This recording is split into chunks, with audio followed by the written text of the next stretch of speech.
Good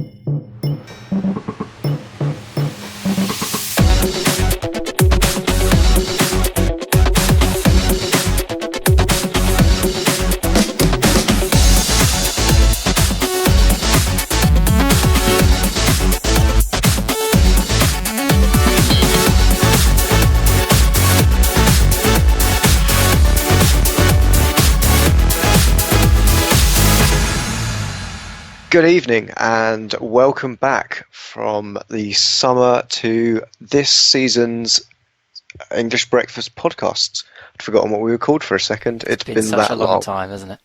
It has, and as you can hear, I am joined this evening by the normal co-host, Ross Bramble. How was your summer, Ross? Long and quite exhausting on a personal level because I've moved. But yeah, it's been quite nice to just take a break from the football for a little bit because we had such a crazy season last year. Took some time off, and I think quite a few of us now are just ready to start watching the football come back weekly. Yeah, absolutely. And what you may have noticed, listeners, is we're missing a voice. Chris is unfortunately still on his summer holidays and will be due back with us soon. So in the interim, you have me, Josh, hosting.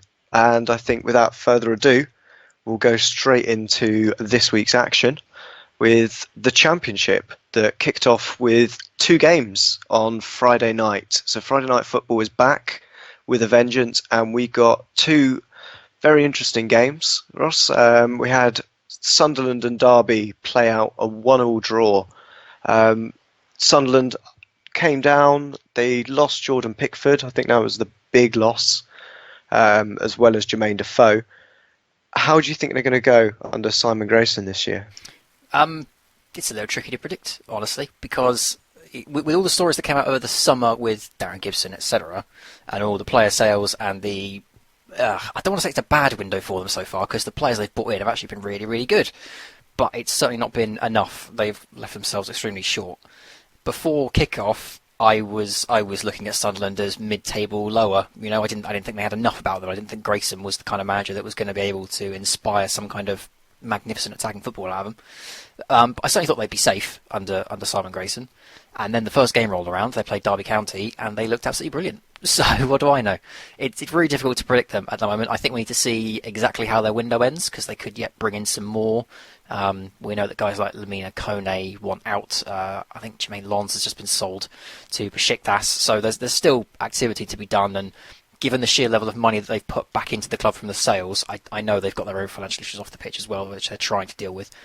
But you'd like to think some money will now go back into the first team if it can. So I don't really know where I think Sunderland are going to finish up. I would still probably put them mid-table outside the playoffs. I don't see them having enough about them, but they could have an excellent end to the window and bring in some really good players for this league. Yeah, absolutely. I feel similarly about them, that they'll drop into more of a consolidation. This was the kind of season that I think they'll do correctly, from whereas we saw Aston Villa last year probably had more of an ability to bounce straight back up. Just got their summer all wrong, and especially the appointment of the manager. I think we've seen Grayson has got everything, all the skills to at least consolidate them in the league. And talking about a lot of losses in the window, their opponents, Derby County, lost the likes of Tom Ince, Will Hughes also left them as well, which, to be honest, were some of the exciting things you had from that team. How do you feel they're going to fare under a hopefully full season of Gary Rowett? I still like Gary Rowett's sides. I think they'll still have enough about them because they're very direct, pacey and counter-attacking. I think Chris Martin, despite the fact he had a bit of a stinker in the Sunderland game, I think he is exactly the kind of striker that someone like Gary Rowett is going to enjoy working with. So I don't see any reason why Derby couldn't sneak into the playoffs. I don't expect them to go up automatically. I think there's far too much talent and money floating around in the Championship this season now for them to be challenging for the top two. But certainly I think they are one of those clubs that will be hanging around about 8th place as you get to the run-in, and then they'll hit their form and then they'll try and sneak in at the last. So I still feel fine about Derby. I mean, they've still got a few more weeks to try and find replacements for some of their more attacking talent. Like you say, Ince and Hughes both leaving is a massive blow, because you could certainly see them on Friday night lacking a bit of creativity. So if they can find someone that can come in and give them that to partner Tom Huddleston, who had an excellent game on his debut, then there's no reason why Derby couldn't make the playoffs. But I don't see them being in the top 6 all season. I see them sneaking in at the death like Fulham did last year. Yeah, I think that's the case for a couple of teams that we've got in this list. Just the fascinating thing about this season's championship, I'm sure we'll get to it, but I think calling who's going up automatically is a very, very difficult thing. So hopefully a team to look to be challenging to do that. Nottingham Forest, I know I predicted them last season that they could end up going down, but we know how the championship can be with a team struggling near the bottom to propel themselves up to the other end of the table. They took on newcomers to the league, Millwall, on the Friday evening at the same time and went out with a 1-0 win. Is there anything you want to go about these two teams, Ross? How you feel they're fair? I don't see Millwall staying up. The relegation zone is another tricky one to predict this year, but I think there are a clutch of 5 or 6 teams that you could look at, and I think Millwall was certainly in that. That being said, though, they did really well against Nottingham Forest. I think the first half they could have had 3 or 4 goals, and they were quite unlucky to lose that game 1-0, considering the sheer amount of chances they had. So, I mean, they'll fight in every game. They'll scrap and claw for every point they can get, but I'm not sure they've got the ability / the talent in their side to stay up this year. Nottingham Forest, I mean, I think a lot was expected. I know Chris mentioned on one of our last pods last season that he suspected Nottingham Forest could be an outside shout this year because of the money they got coming in, because of Mark Warburton being in charge, etc. And then the summer came around and they barely spent anything. You'd forgotten that they had this new millionaire owner who also owns Olympiacos, I think it is. So I think they've had a sleeper summer, really, and I think Nottingham Forest, unless they really do some incredible stuff going into the last few weeks, I think they like a team that is still very much in transition, but don't really know what they're transitioning into. I think they're kind of in that mid area because they brought in Deriqua and they brought in Kieran Dowell on loan from Everton, who's an excellent player. But that's been about everything in their window except for Billy Mackay, who came in from Rangers. So I don't think they've got enough this year. I think there's going to be other teams that are just going to be too big and too strong for them. But I mean, they're certainly a nice club. I certainly wish them really, really well, Nottingham Forest. But at the same time, I just think there's too much talent in the league this year. Yeah, I'd agree. I think another one of those that could look to push those playoffs. Another one that, a dark horse for that elusive 6th space within the championship. So we'll move on from Friday night and jump straight into Saturday and a clutch of 3:00 kickoffs, which is a nice thing to see. But we'll go first to one of the more surprising results personally. Bristol City showing that without Tammy Abraham at the helm or in the strike force, it didn't really matter to them as they managed to put 3 past Barnsley. Thoughts on the game? It was a bit of a shocker. The scoreline by half time, I think, was 3-0, wasn't it? Yes, it was. One of those results that I think in the middle of a season you'd look at and go, wow, that was a really big result. On the first day, you can kind of pass it off and you can say, well, maybe they didn't get enough out of pre-season, maybe they need to warm up, that kind of thing. I think if this had happened mid-season for Barnsley, this would have been an absolute shocker and it would have been one of those results that would leave a manager scratching his head. But for Bristol City, I mean, when you lose a guy like Tammy Abraham at this level, especially when you're a team like Bristol City, who have got money but don't have the opportunity to spend it as lavishly as other clubs do because they're not a quote-unquote big name in this division, you have to be quite smart with your investments. And I think his name is Jeju, who they bought in from French football. I think it was Angers, I want to say, but I can't remember off the top of my head. He got a goal in his opening game and looked very good. Bobby Reid with 2 as well. So maybe they've got enough about them this year. I don't know. But they are another one of those clubs, both of these clubs really, are one of those sides that are going to be in that clutch for relegation again. And I hope I'm wrong about both of them because I like them both as clubs, especially Barnsley, who have had a really good window. But I don't like the look of this season for either of them. Once again, I just think there's so much money been poured into the division this year that these are 2 sides that I look at and worry for. So, like I say, if this was a mid-season game, I would have looked at this result and said, that's a really concerning one for Barnsley. At the moment, I'm in the position where I can say, well, maybe they'll get better, maybe they'll bring someone in over the course of the window, they can improve, etc. But it's one of those results that no one really wants on their first day in the job, first day of a new season. It's a bitter blow for a club like Barnsley, but hopefully they can pick up as the weeks go on. Yeah, absolutely. Let's move on now to a couple of teams that certainly struggled last season. One of them I've got as in my list a dark horse for the playoffs. We may have to go into that a little further. It was Burton and Albion lost 1-0 to Cardiff City. I personally think the business that Cardiff have done over the summer has been absolutely incredible. And if they can get Lee Tomlin working and the squad built around him, I think they can make a push for the playoffs. Have you got any thoughts on that, Ross? I think Cardiff are definitely outside shouts. I mean, the main reason is Ken Sahori, because I think outside of the quote-unquote big clubs in this division, I think Cardiff have one of the best strikers. You know, Zahore has been consistently good since he's been there, and if he can now just get some more service and have a team behind him that's as good as he is, then there's no reason why Cardiff couldn't make it. You know, I know Warnock has specifically said when he got the job that he wanted one more promotion with them, and I think he set them up quite nicely. It's a tough away game, Burton Albion. I do worry for them this year. I think they're going to be sucked into the relegation battle and probably finish bottom unless they can do something absolutely incredible. But it's still a tough away game. You know, that's just the way it is when you go to somewhere like Burton Albion. But they managed to grind it out because Zahore's just got that talent, and there's enough ability in that squad to drag a goal out of him. So I like the look of Cardiff. I don't think they'll be in the top six, but at the same time, they'll be in and around that clutch teams just outside. And much like Derby, if there's a spot that starts to weaken as the run-in begins, Cardiff could be the ones to sneak in. Let's move on to the great entertainers of last season, on and off the pitch, with Fulham and Norwich. Fulham managed to put in a decent number of acquisitions across the summer. A key one for me would be Ollie Norwood coming in on loan from Brighton. I know it makes me sound biased, naturally, but I think he is exactly what that team needs. Someone that can dictate the tempo and speed of play. And I think holding on to Ryan Sessegnon as well is fantastic for both club and player. Saying all of that, they managed to get a fortuitous own goal from Russell Martin. And then at the death, Norwich City came back and scored one proper of their own with Nelson Oliveira in the 88th minute for a 1-1 draw.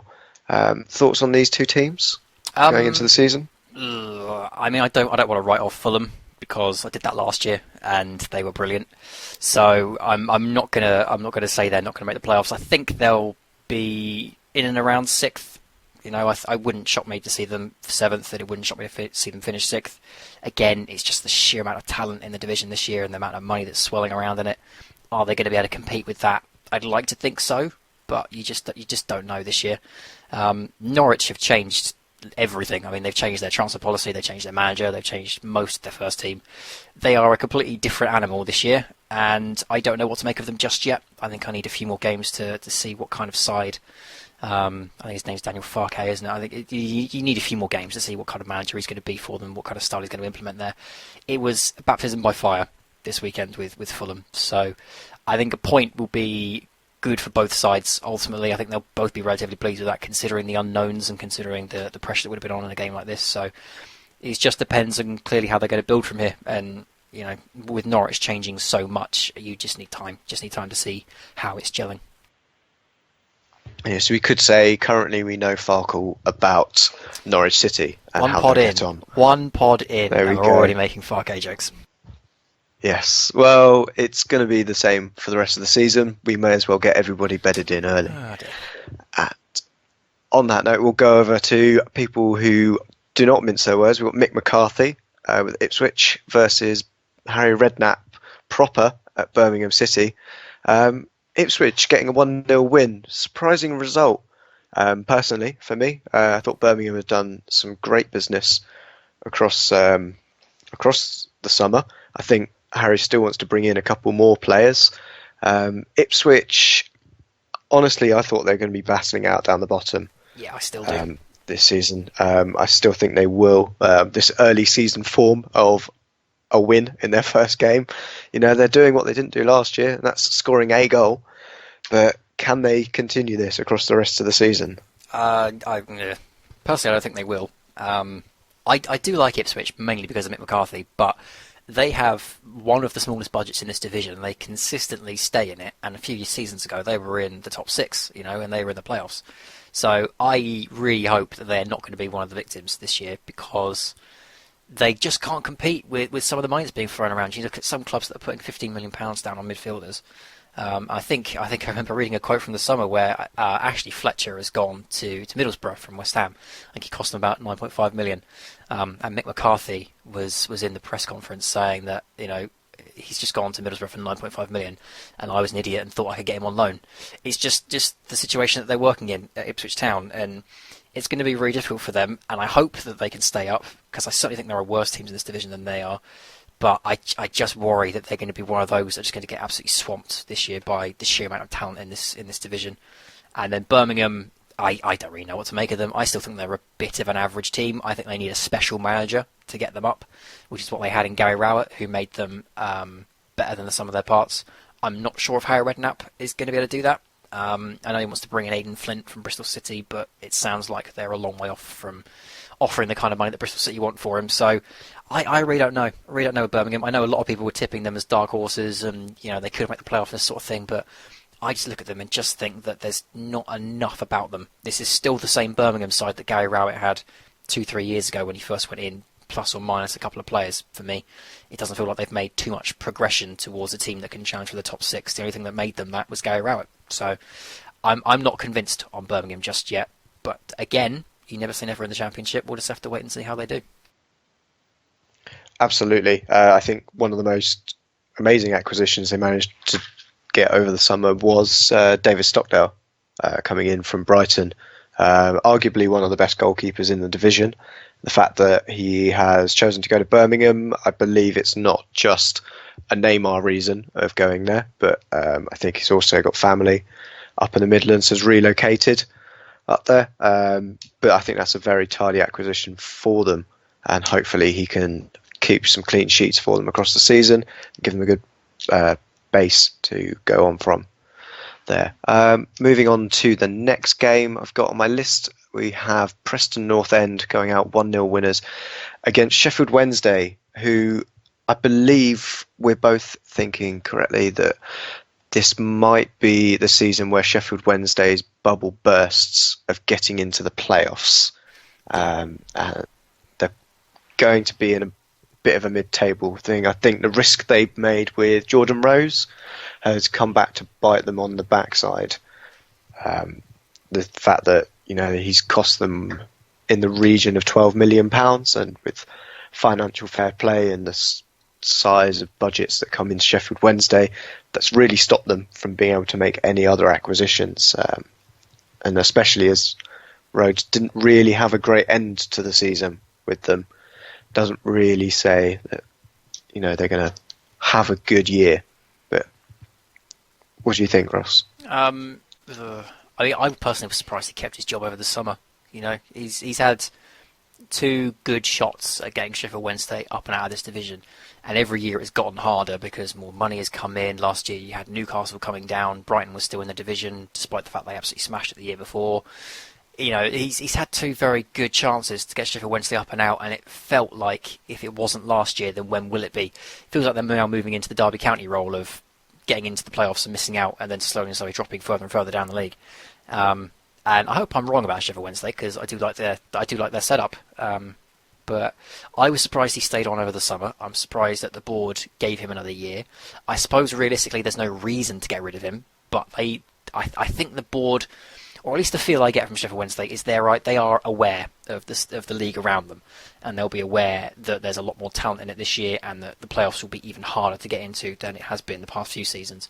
So, like you say, that the 12 million they put on Jordan Rhodes is in itself a very good acquisition, but if it's handicapped them and it's now made them unable to invest in other areas, then they've slowed themselves down in terms of progression. So I think he's under pressure, Carlos Carvalhal, and it wouldn't shock me to see him go at some point this season if they can't hit this kind of form they did, a few seasons back when they first really broke out. But I don't see them as genuine top six contenders at the moment. They will need some kind of investment across the side, a bit more creativity, something else in defence, just to give them an extra edge, because I think that the side that burst out a few seasons ago and caught everyone's attention I think they've lost some of that magic a little bit at the moment. And for me, I think there are 6 better teams at the moment in this division than Sheffield Wednesday. Absolutely. Let's move on to one of the more shocking results of the first day of the season, if you can have shocking results on the first day. QPR going out 2-0 winners against last season's, I think, playoff favourites. That's most points, Reading. 2 goals from Connor Washington, 1 from the spot in the 59th minute. Thiago Ilori also getting his marching orders for Reading in the 56th minute. It's a surprising result for me. We know that what Ian Holloway's been trying to do with this QPR team is a bit like the swashbuckling style we saw from his Blackpool side, and I think with the way that Reading play, with their more considered approach to passing out from the back, that I think that kind of swashbuckling style just hit them on the back foot, really, and I never really recovered from there. I can still see Reading having a good season. QPR are one of those, you have no idea. You know, they could either fly up the league or just, as they occasionally can do, just spiral into some crazy mess. Have you got any idea on how QPR are going to be doing this season? I think they'll be closer to the bottom than they are the top, but I don't worry for QPR this year. I have to say that much. Again, I think there are worse teams in this division than QPR, so I don't worry for them in terms of relegation. But I don't see them as playoff contenders. I see them as much like Barnsley were last year. You know, where they just ground out some results you weren't expecting, and then managed to keep themselves safe by about March kind of time, and then dropped off the end of the season. That's what I see for QPR, and honestly, I think that would be a good year for them, considering how hit and miss they were last year, how close they came to being dragged into the relegation zones proper. I think mid-table obscurity would be really good for them this year, again, considering the sheer amount of talent and money that's poured in.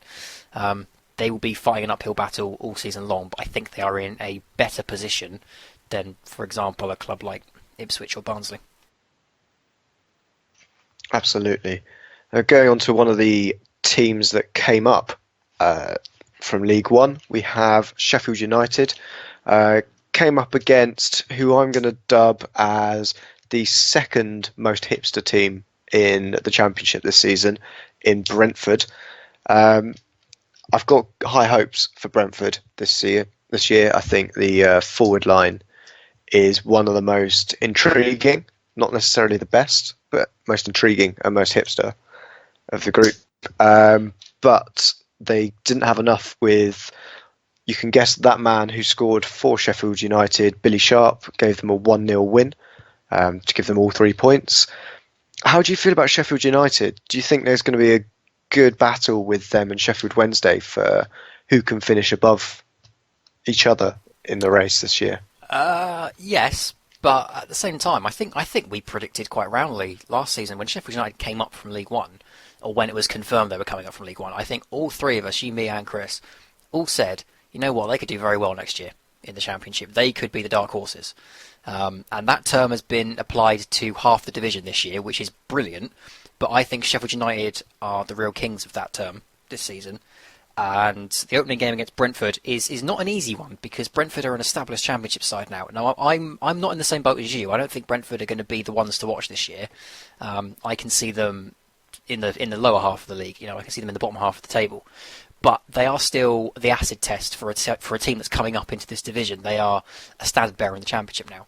So to see Sheffield United go up against them, not only get a win, but actually look right at home and be able to ground out a kind of result like that, I think is a great sign for them going forward. So Sheffield United I really do like the look of. I don't think they'll finish inside the top 6, but at the same time, they would surprise me and surprise a lot of people if they were in that clutch of teams like Derby, where they could be just outside and maybe they could claim 6th if, you know. So I really like the look of Sheffield United. I don't think they've done incredible business over the summer, but I think the team they've got there, and whatever magic pixie dust it is that Chris Wilder has in his little backpack, they just seem such a good team at the moment. You know, you just can't bet against them. So I like the look of them. I really do. And if I was to pick which Sheffield would finish the highest at the moment, I think I'd pick Sheffield United. I would agree with you there. It's a big thing about the Championship this season that we are differing on so many teams with how we feel they're going to go. Because it's not that every team or this division this season is a much of a muchness. It's more of it's so competitive, and every team has got their good and bad points. And especially when we're bringing up the case of how much money has been spent this summer, it brings us nicely into the penultimate fixture of Saturday with the two heavyweight spenders, Wolves and Middlesbrough. Wolves putting a Championship record, I believe it was £15 million, on Porto's Ruben Neves, a player that has been linked constantly with sides that you'd see in the top half of, top divisions, top 5 leagues, really. I believe he's also been a hipster's choice for us in the early days of the pod. And then you have Middlesbrough, who spent another, I think it's slightly less than 15 on Britta Sombalonga, who under Gary Monk, I think have surprised us all with him taking that job from Leeds, because it seemed that, the Leeds roller coaster was coming to a plateau, but it's just dropped off the end again.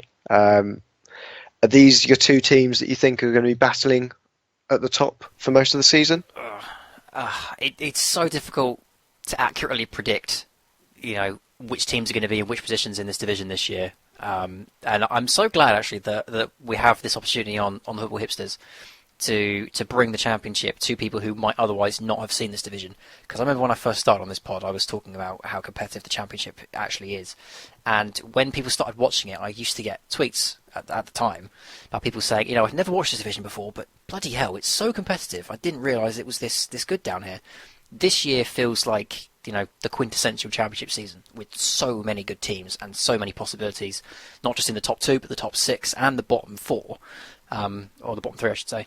I think that if you looked at this division and you had to pick teams that would be challenging for the title, I think you would probably look at Middlesbrough, Wolves and Aston Villa, if you had to. At the same time, all 3 of those sides have made so many changes and done such differing business over the course of the summer that it wouldn't shock me to see any of them in 10th this year. That's just the way this division's going to feel this year. Now, Wolves I like the look of because Nuno Espirito is a brilliant manager, and I think his style is going to mesh very well with the Championship. Let's not also forget they still have Helder Costa there, who cost them 12 million in January. I don't think he played on the weekend, but if he can get his fitness back and come good, then he's another brilliant player. Michael Giroud is still coming back from a cruciate knee ligament injury, if I remember rightly, and hasn't been seen for about 18 months now, and he looked a brilliant player when I first saw him, so he's going to be back in the fold. Then you've got Ruben Neves, then you've got Saiss, and then you've got the strikers like Leo Bonatini, who scored on the weekend. Noah Dicko is still brilliant. Willy Bolly is coming on loan as well. I think it's from Porto he's coming on loan from. He looked a class act on the weekend. Wolves look very well set up, and if I had to pick teams to be competing inside the top 2, Wolves would be my pick. At the same time, like I say, there's so much change that's gone on there. It's going to completely depend on how quickly they gel and how quickly they can come together, because again, it wouldn't surprise me to see them 10th. Whereas Middlesbrough, they immediately looked at the problem they had last year in the Premier League, which was goal scoring, and they've thrown about £40 million at the problem with Britta Sombalonga, Martin Braithwaite and Ashley Fletcher. They didn't get off to a great start on the weekend, but if that strike force comes good, that's one of the best strike forces I've ever seen in the Championship, frankly. So again, they're another side that you could look at and go, yeah, they could be in the top 2, but again, it wouldn't shock me if they finished somewhere like 10th. It's just one of those years this year. It's really fascinating to look at, and Middlesbrough, I don't know. I'd probably pick them somewhere in the top 6, but so much has changed there, and you're relying so much on the goals because the defensive line looked okay. It's just difficult to call. Really, really difficult to call. If you pinned me down and made me pick, then yeah, probably Wolves and Middlesbrough would be somewhere inside my top 3, but I couldn't say for definite. Yeah, it's going to be really difficult. And all those players we've listed off as well, there's still gaps in there for other players to look out for. I think Jota, who's come in as well from Porto into Wolves, is another player to look out for. And Middlesbrough have also still got Patrick Bamford, who we know doesn't score goals in the Premier League, but this is his level, and perhaps it's going to be his goals as well. Could be very important come the end of the season. I mean, But Johnny from there, Howson, Adama Traore, Cyrus Christie, all very good players. They have done some good business, but it's just so difficult this year. absolutely, we have seen it before, where throwing money at the problem in the Championship doesn't necessarily buy you success, and that's where we can nicely segue into Aston Villa versus Hull City, which I believe is the evening kickoff on Saturday. Gabriel Bonglahor opening the scoring, and Bowen getting the equaliser for a 1-1 draw. Aston Villa, they seem to be building the slowest centre-back pairing possible in Chris Samba and John Terry. You do say that, but Samba did debut as a striker this weekend, so who knows? That's exactly what I was thinking. The Championship always throws up something like this. But how do we feel about Aston Villa this season, now that we're going to get a full year of Steve Bruce? I think they're much stronger than they were this time last year. I've been on record on not just this platform, but in writing as well, about my criticisms of their window last summer when they first came down. I thought Roberto Di Matteo was so slow and tepid in that transfer window. He didn't really address any of the problems they had. This year's Aston Villa side has corrected everything, and you can see immediately what it was that Steve Bruce was looking at, this summer, because in Glenn Whelan in midfield, Christopher Samba and John Terry, you've got three immediate big-name characters in that dressing room that are going to be leaders, and they're going to drag that team through problems they have over the course of the season, which they didn't have last year. So what they've done, essentially, last year in the January window, is they brought in a Championship base on which to build, and then they said, right, here's the core of the team. What is our problem going forward? They discovered the problem was leadership. Here's three big names. Here's three leaders. In they come. And now I think Aston Villa look probably one of the most well-rounded teams in the Championship this year, and the fact that half of that team has had the year now with Steve Bruce to get used to his methods and his style of football, I think is a real boon for them, which teams like Middlesbrough, for example, won't have with Gary Monk only just coming in through the door. So Aston Villa are my pick, if I had to pick one, for somewhere inside the top two. But yet again, you just don't know. You really just don't know, because even though they've now got these leaders in the team, you could see them against Hull. They still had the same issue they had last year, which was that they took the lead, they didn't kill the game off, they lost their nerve, and then they got beat. Or they didn't get beaten, but they got pegged back by an equaliser from Hull. And ever since that goal went in, they just didn't look as strong, So they have got their problems to work on. But I think Steve Bruce is still the man to get them up and out. If he stays there long enough, I think he'll get them up. If not this year, then next year. But it's difficult to know exactly where they're going to finish this year. Somewhere inside the top six, though, for definite for me. Yeah, and let's move on to the one fixture from today, Sunday. We saw an enthralling high-scoring game in Bolton Leeds, which finished with Leeds coming out 3-2 winners. 2 goals from Calvin Phillips and 1 from Chris Wood brought them into for the win. You had Gary Medine and Adam Lafondra getting the goals for Bolton. This was a closer game than I expected. How did you feel about this? I completely agree. It was closer than I thought it was going to be. Absolutely. I think the thing is with Leeds this year is that so much has changed there. The chairman has now changed. They've now got Radrizzini, who's now taking full control over the club. He's bought the ground back for Leeds, so they now own Ellen Road again. They changed the manager because Gary Monk left. It's now Thomas Christensen, who no one had ever heard of, and I still know very little about. They've changed half the first team, and I think I now work with someone who's a Leeds fan, and he says that they're planning, or the stories are, they're still looking for another 5 or 6 names before the window ends. They seem to be going through so many changes to get this side ready for a top 6 promotion push. And I remember just last week, I think it was, Radrizzini said in an interview that we should be aiming for the top 6 this year. We might not go up, but we need to make sure we're in the top 6 this year. So, despite all the changes that have gone on there, they're still putting an insane amount of pressure on themselves, given the sheer volume of changes. And it would still shock me to see them slip into the top 6. But I mean, it all depends on how quickly they gel. We saw with, for example, Southampton, who lost so many players, in that window a couple of weeks back, no, a couple of years back. Ronald Koeman came in, he replaced 3, 4, 5 different first team members. Everyone thought they were going to be near the bottom half, and that team just gelled so quickly that it took them flying up the league. It could very well be the same for Leeds. They could just have something about them this year that just clicks and manages to push them on to the next level. But there's just so many changes going on in a division that's just so fast-paced and so relentless that I just feel like Leeds are going to want more time than they're going to be afforded to get used to all the changes that have gone on, and that could see them early season sit down the league a little bit. But full credit to them, Bolton gave them one hell of a game today, and I think I agree with you that the closeness of this fixture was a bit of a shock. I thought that Bolton might very well nick this myself, but again, I didn't see it being so close. I didn't see it being a 3-2 scoreline. Especially not being fought all the way to the very last second. So they'll give everyone a game in this division this year, Bolton, but I'm not sure they've got enough about themselves to stay up. So I think this will be a game that both sides will look at in reality and say, okay, not bad. For Bolton, it wasn't the result we wanted, but the performance was brilliant against a very good Leeds side, one that's filled with a lot more talent than the Bolton side has at the moment. So I think, generally speaking, both managers will be relatively happy with how their day went, but certainly work to be done for both of them.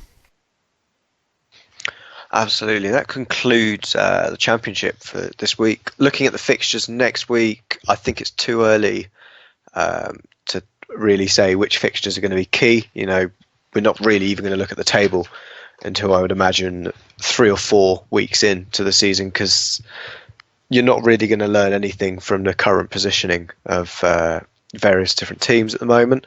Are there any games from next week that you think are worth a watch? I think the televised ones are Borough Sheffield United on Saturday evening and the Sunday fixture of Norwich City and Sunderland.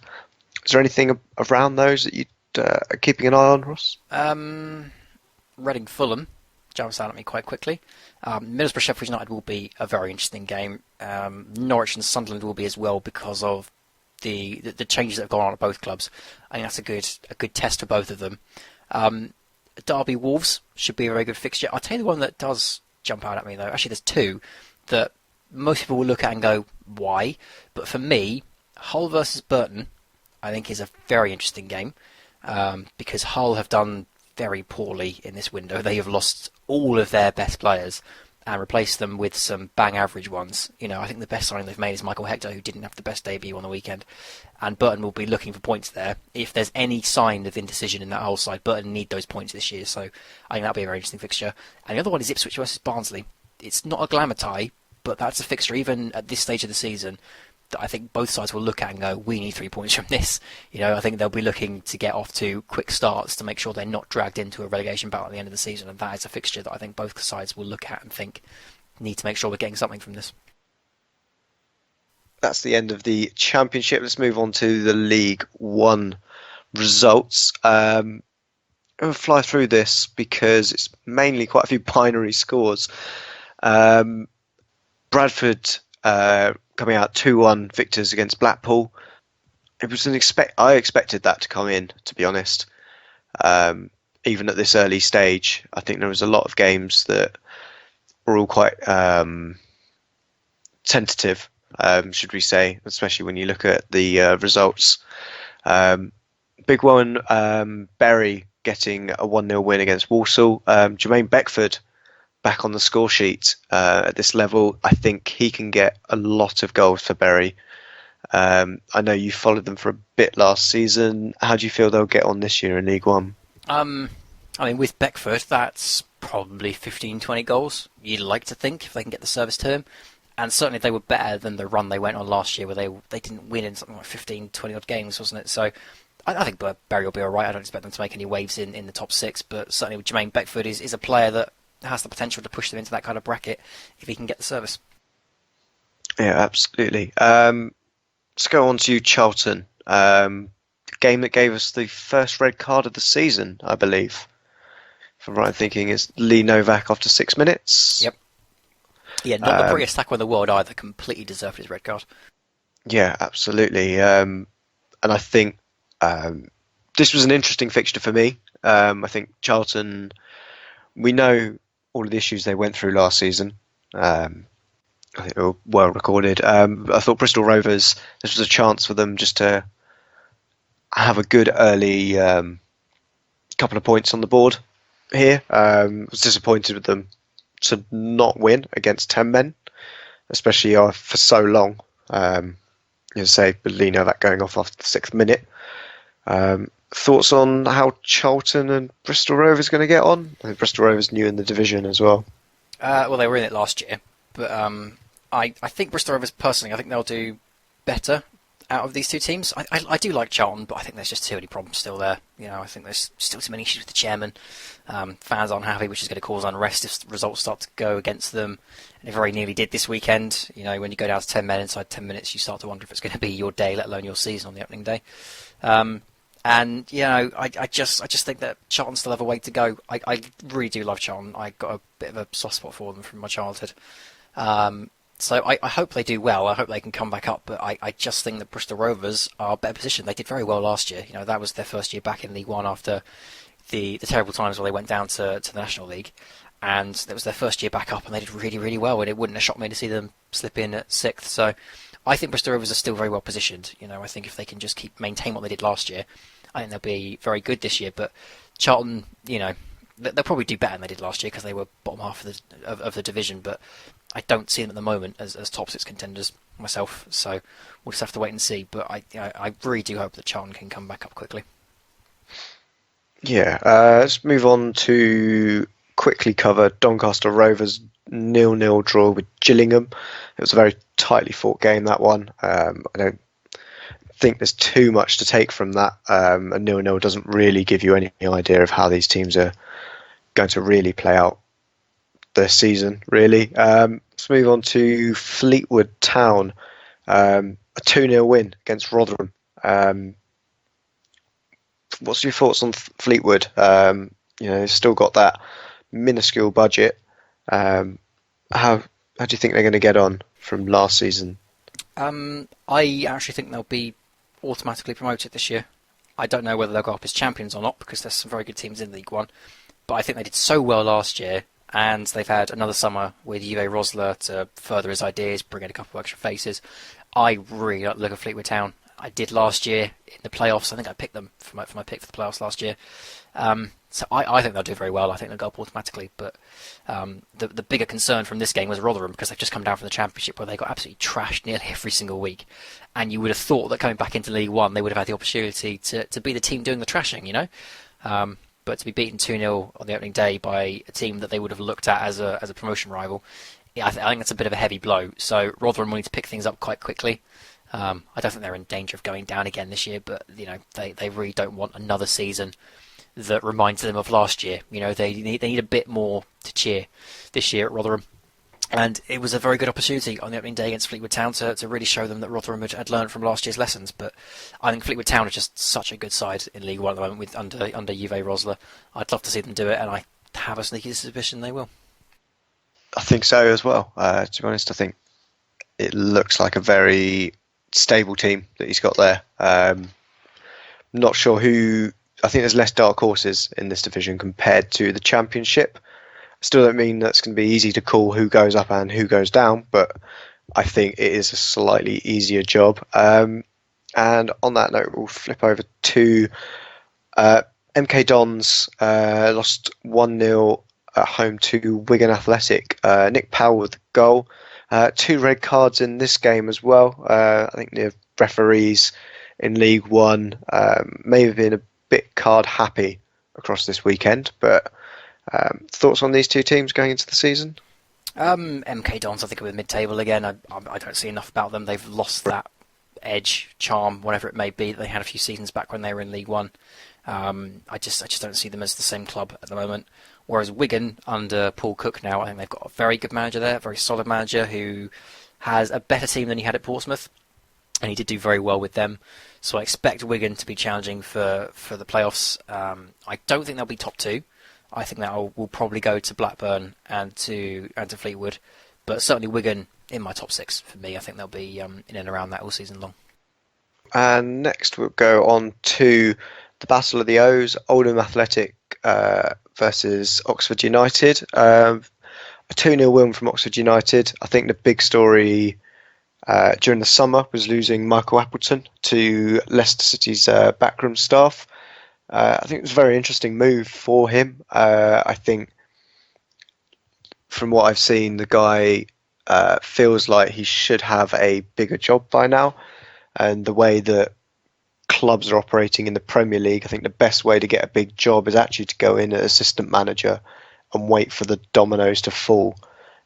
Much like Craig Shakespeare did last season. How do you think Oxford are going to get on without Michael Appleton at the helm? Well, he overachieved with them massively last season, and which is why, Craig Shakespeare wanted him as assistant manager. The new manager is Josep Clotaire Rios. So I've never heard of him. You haven't either. So I'm not going to pretend that he's some inspired choice. At the same time, they did look quite good on the weekend in their opening game against Oldham. I know it's quote-unquote only Oldham. They had a really poor season last year, and I expect them to struggle again this year. But at the same time, you can only beat what's in front of you, and Oxford did play quite well. Should also be mentioned that Mike Williamson has turned up there at Oxford this year. So if you've ever been interested in the crazy career of Mike Williamson, then that's where he is. I'm not entirely sure he's going to be a leader for them because he's just got that kind of career behind him, isn't he? But still, he's an experienced head to have in there, and I think that there's a good mixture now of experience and youth, and given the new Spanish styling that the manager will clearly want to bring to that Oxford unit, I think they could be ones to watch, or at least they'll be, even if they're not quote-unquote dark horses, I think they'll be an interesting project to watch unfold over the course of the season, because there's just something about them this year with their new Spanish manager that you just look at and think, I wonder how you're going to do. So they'll be an interesting one to watch this season. Yeah, I think so too. Peterborough United then played Plymouth Argyle, 2-1 win for Peterborough. How do you feel like these two teams are going to get on? I think they've both got a decent attacking style. It's just a case of who can score more, I think, across this division. Peterborough will forever be the same. They will tell the same story every single year. They'll score 4, but they'll concede 5. It's just the way they work. They've been that way for about 6 years now. I don't expect that to change. Plymouth, very good side, did very well in League 2 last year, but I don't know. I don't think they'll go down, but I think they'll be in the bottom half this year, unfortunately, for Chris's native land. But I think that's a bit of a damaging defeat for them on the opening day. I think they would have looked at Peterborough and said, that's a game we can get something from. So they'll be disappointed, but I'm sure they'll come back stronger. And Peterborough, they'll be mid-table. They might push for the playoffs, but they won't win it. As far as I'm concerned, they need something to change there. And, it's been the same way for about 5-6 years now. So I don't see it changing this year. Yeah, I think on that note, we shall flip over to the Fairy Tale Club, which I think we can now dub them. I believe the takeover of Michael Eisner has gone through to Portsmouth, so they are now owned by a former Disney director. Managed to put in a 2-0 win against Rochdale. 2 more red cards in this game for Keane and Lowe, 1 apiece on each side. Pompey seem to be a big name in every division they drop into in these lower leagues. How do you think they're going to fare this year? I think they'll be inside the top 10 because Kenny Jackett is now the new manager. They've got Brett Pittman in there who scored the 2 goals on the weekend. I think they still need more about them because there was a lot of complaints from Pompey fans in League 2 that they didn't have a squad that was going to be good enough to maintain a title push. And they only snuck in as champions last year because they had a couple of results go in their favour. They spent 20-odd minutes at the top of the division last year, and it was the 20 minutes that ended up taking them up as champions. So last year there were complaints from the Pompey fans that the squad wasn't good enough. This year they've only really brought in Brett Pittman from Ipswich, who's a very good striker for League 1 level, but I think there are issues across the team that haven't quite been addressed yet. Now, whether that's because Michael Eisner's money hasn't come in yet, or because this is just the way Pompey are going to work, I don't know. We'll have to wait and see how the rest of August goes. I do know a couple of Pompey fans who all believe that they'll be inside the top 6 and they'll be challenging for promotion. I know a couple that think they're going to go up automatically. So expectations are high at Fratton Park. I see them as a top 10 club. I think they need another season to build yet. But certainly they've got the foundations there. Much like Steve Bruce at Aston Villa, I think Kenny Jackett at Portsmouth is a great fit for both manager and club. So they'll do very well, I have no doubt about that, but I don't think they're going up this year. Cool. I shall flick through the next couple of results. We've got Scunthorpe United drew 1-1 with AFC Wimbledon, and Shrewsbury won 1-0 against Northampton Town. We then have the, I believe it was the late fixture in the game. In the weekend, you have Southend United coming out 2-1 winners against Phil Brown's old clubs, or from way back, Blackburn Rovers. 2-1 win. Michael Kitely getting on the score sheet for Southend United, for anyone who wondered where he'd gone. I think we've both highlighted him as a potential star man this season in League One. Did you see this result coming? I'm not going to take credit for it and say I did, but I did think that Blackburn were going to be in for a tougher run than many people thought. You know, I remember I wrote this in the blog that I did the other day for the hipsters, that kind of went under the radar that Blackburn went down because they're ex-Premier League champions. We've never seen a Premier League champion in League One before. And Owen Coyle was saying all last season when he was manager that there's no danger. You know, they're too good to go down, and we're not even thinking about relegation. We're just not looking at it. And then they went down. You know, Tony Mowbray is a very good manager who has been at this division with Coventry in the past couple of seasons. I think they've got a decent setup, and they should be looking to come back up automatically, and I think they will ultimately. But much like Newcastle last year in the Championship, I think there was a certain sense of Blackburn are going to walk this division, and then they turned up against Southend, and they got beaten, and it's now a reality check, much like it was for Newcastle when they lost to Fulham on the opening day of the Championship last year. So I think there's a lot to learn for Blackburn, and I think they'll have to adapt quite quickly. But at the same time, I still think they've got enough about them this year. I think they're just, I think they are too big to be stuck in League One for any more than a season. Much like Sheffield United were when they first went down, you know. So they could go their way and spend 6 years in there, but at the moment, I just think that I think the lessons will be learned quite quickly at Blackburn. Like I say, I don't want to say I saw this result coming because it was still a shock, but I did think they'd been for a tougher ride than many people did think, and this result kind of typifies that. It's interesting stuff there. Let's just go and have a look at the fixtures for next week. Again, a bit like the Championship, there's not too much you can read into the results that we got this week or the fixtures coming up for potential banana skins for teams. Are there any fixtures that take your eye though, Ross? Let me quickly scroll through, and I will take a look. Blackburn versus Doncaster, that immediately jumps out at me. Plymouth Charlton, that could be an interesting one given last week. Although Oxford Portsmouth, that immediately becomes my pick of next weekend. Like I said, there's just something about Oxford this year with the new Spanish manager, with some of the changes they've made. I'm just interested in them this year, and I think Portsmouth are a very good acid test for them. So that would probably be my plum tie of the weekend. Perfect. Looking at that list, I think there's a number of interesting fixtures, but I can't think of anyone that I'd have a look at to really say would be key fixture.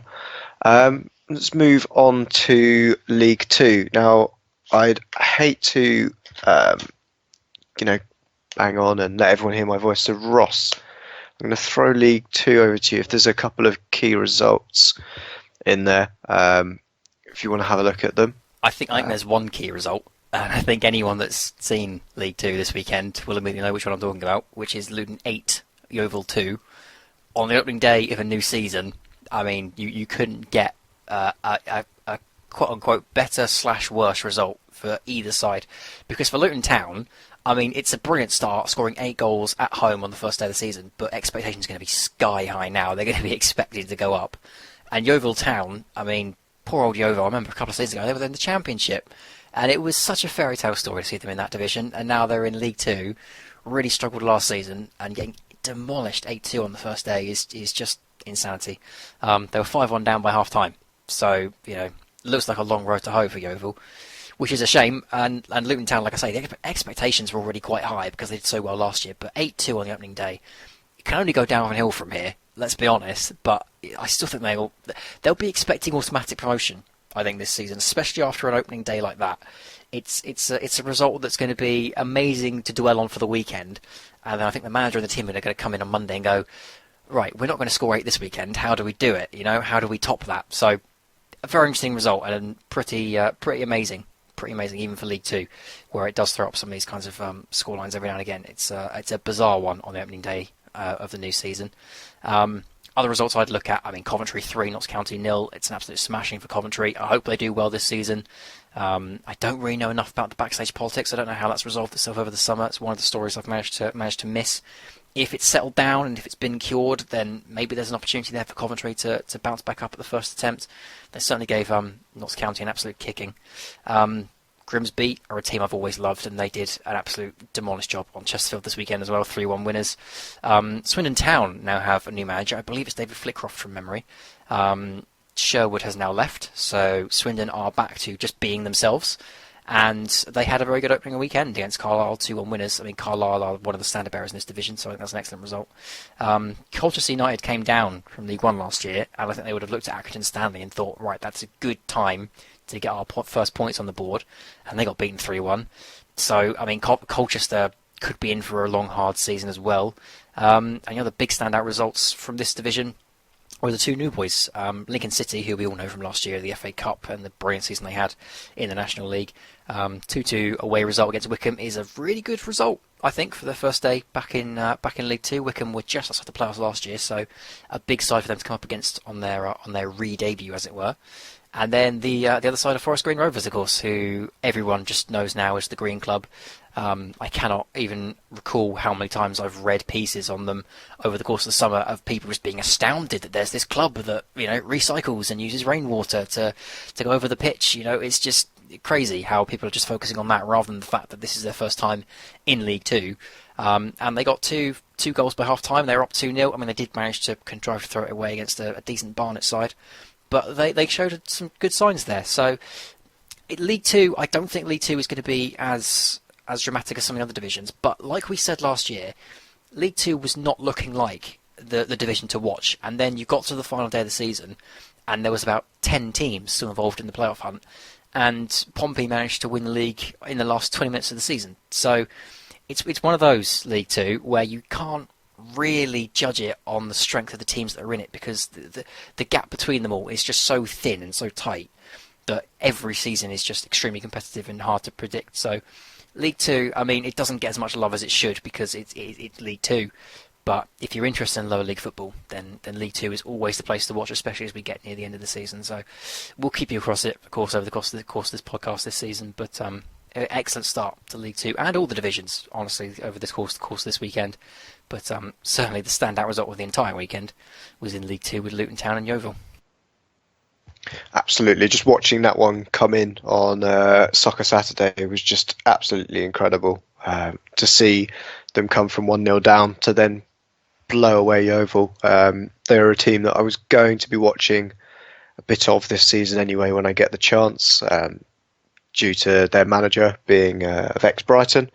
But I think no one saw that coming. And I think there is one always on the first day where you get a big score, but it's normally tops out at about 5 to normally 4-0 or something, isn't it? It's normally something like that. To get an 8-2, it was like, oof.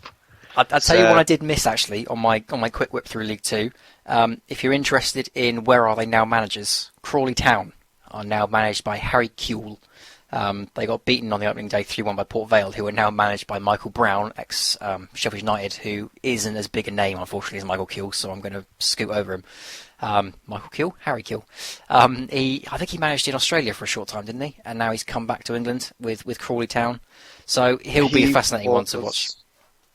Off the top of my head, he was a first-team coach at Watford. And that's where he came from. Because I believe I watched a YouTube video once where he was there showing Troy Deeney how to wrestle footballs off people. Oh, well, okay. So that's, if you do get the chance to find that video, I'm sure I'll find it and tweet it out, and we can get the pod to retweet it, 'cause it's worth a look.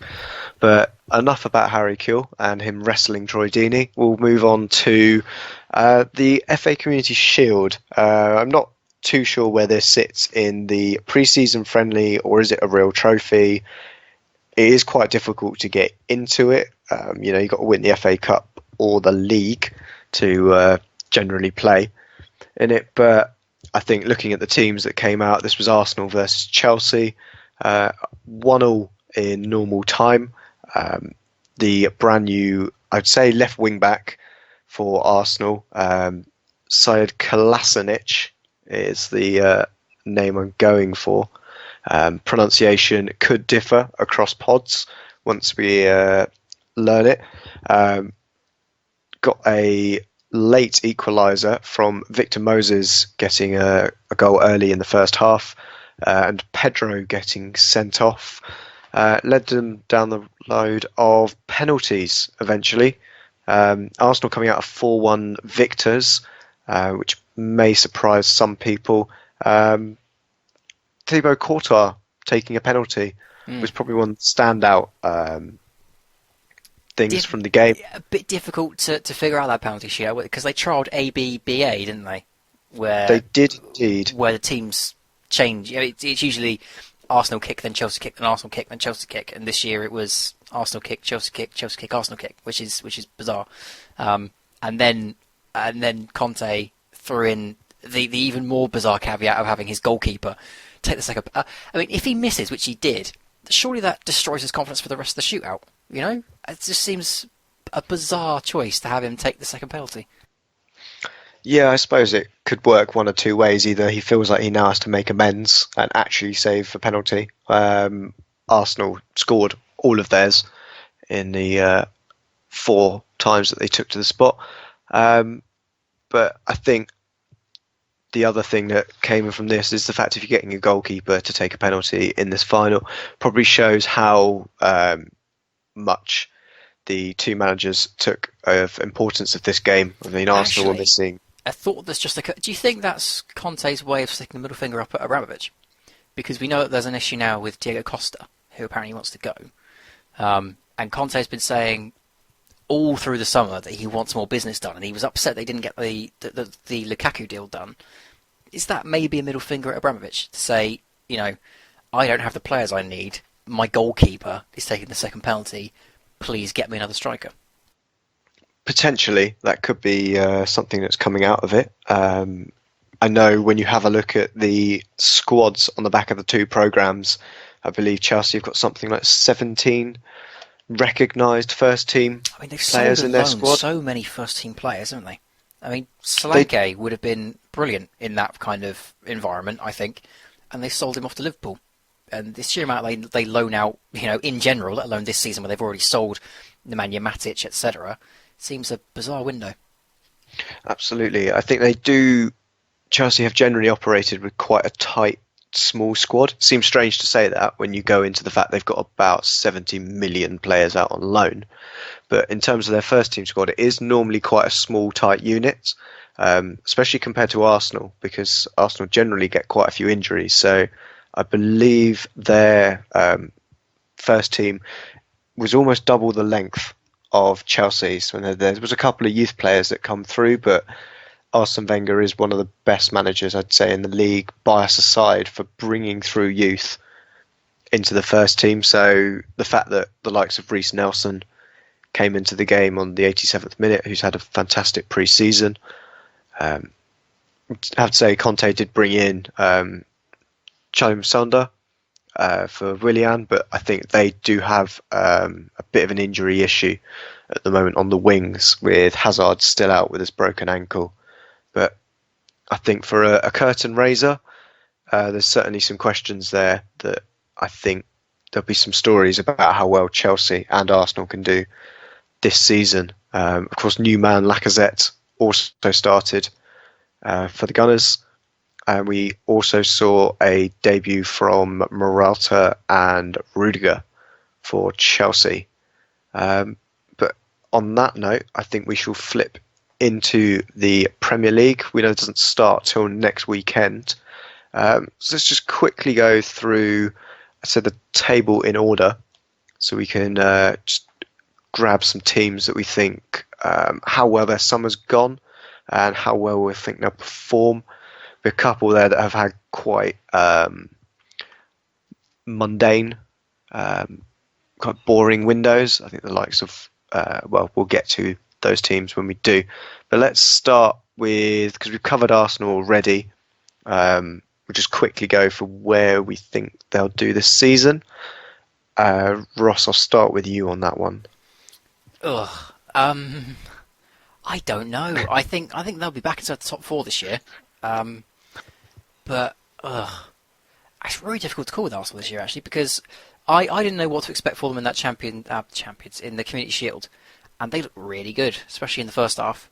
Lacazette is the player that they've been screaming out for, or at least that Chris has been screaming out for, and I think they've now got a more well-rounded squad. I think this is the first time in a few years now where I look at it and think there's no one area where I immediately go, you need to change that, or you need something else in there. Maybe centre back, maybe, but I think when players are back fully fit, I don't see a major issue at the moment with Arsenal. So, I mean, I wouldn't tip them for the title. I think unfortunately that's probably going to go to Man City this year, as much as it pains me to say it. But at the same time, I think Arsenal. I think you're probably looking at them for the top four. I think they've got enough about them. I think they'll do better than, for example, someone like Liverpool. So for me, top four, but it's very, very, very difficult to call. Yeah, I'd agree on getting into the Champions League places. I could, if we were going to go mega critical, I could probably pick out a couple of positions that I feel need strengthening. One of the key things I think you said was when they have all their players back fit. That's not a thing at Arsenal Football Club. They will always have some form of injury crisis somewhere. Even in the deepest part of our squad, we saw on the FA Cup final last season that we were scraping around for centre-backs. And I think this year there are certain positions that I am worried about, but for the moment we'll see what happens. There's still another, I think it's 4 weeks of the transfer window to go. Yeah, 3 or 4 weeks. August is a long old month this year. I know it's always the 31 days or so, but just the way it falls across weekends and bank holidays, I feel like this transfer window is going to go on for a long old time. But on that note, a team that has had an interesting transfer window, I think for once it could be deemed successful. Bournemouth brought in Jermaine Defoe, so the big marquee signing, and also Nathan Ake has come back permanently on a deal. How do you feel about Bournemouth under Eddie Howe? I don't worry for them like I did this time last year. I think I put them in the bottom three this time last year. I wouldn't this year. I think Defoe, Ake, and Begovic, I think they're three very good signings. I think it's a sign that Bournemouth have now been in the Premier League long enough to be safe as a club, thanks to all the Premier League money, that they can now start relaying some of that back onto the pitch. So I'd like to think you'll now see Bournemouth kind of develop into a team and start to push higher and higher up the division, which will no doubt then get Eddie Howe the recognition that he's been given over the past few seasons, but perhaps earn that recognition a bit more fervently, which will then see him move on to a Southampton or an Everton or wherever he ends up going next. So I think this is a good sign for Bournemouth. I think they've taken the next step as a club, being able to bring in some of the bigger names on some of the bigger money. Nathan Ake was a record signing for them. I think it was about £15-20 million ultimately, which, given the mayhem of this window, is actually pretty good. I think Chelsea will look back on that one in a few seasons' time and go, man, we shouldn't have done that, and end up spending 40-50 million to bring him back. So I don't worry for Bournemouth. I think they'll be safe. I still think they'll be in the bottom half, but I think they'll be a lot more. I think they'll be safer earlier this year than they were last year. Yeah, I think that is the case with Bournemouth at the moment. It is a case of the slow progression, and I think for once they've done some good business in the transfer market without some crazy fees being thrown around. The Jordan Ibe signing still confuses me from last year. So it's nice the fact that they've got a player that we know works in the Premier League and is successful as their record signing. So we can kind of get that off his back, and that's enough for him to progress in that team. Next, we'll move on to the brand new newcomers. Have played in the first division before, but not under the Premier League guys. My local team, Brighton and Hove Albion, brought in a few players, a couple of first team additions. Get my teeth in there. We've got Sutner and Gross at left back and kind of attacking midfield respectively. Both came in from Ingolstadt. in the Bundesliga, and Izzy Brown has come in on loan from Chelsea. One of the many loan players that I'm sure we'll talk about from Chelsea across the divisions.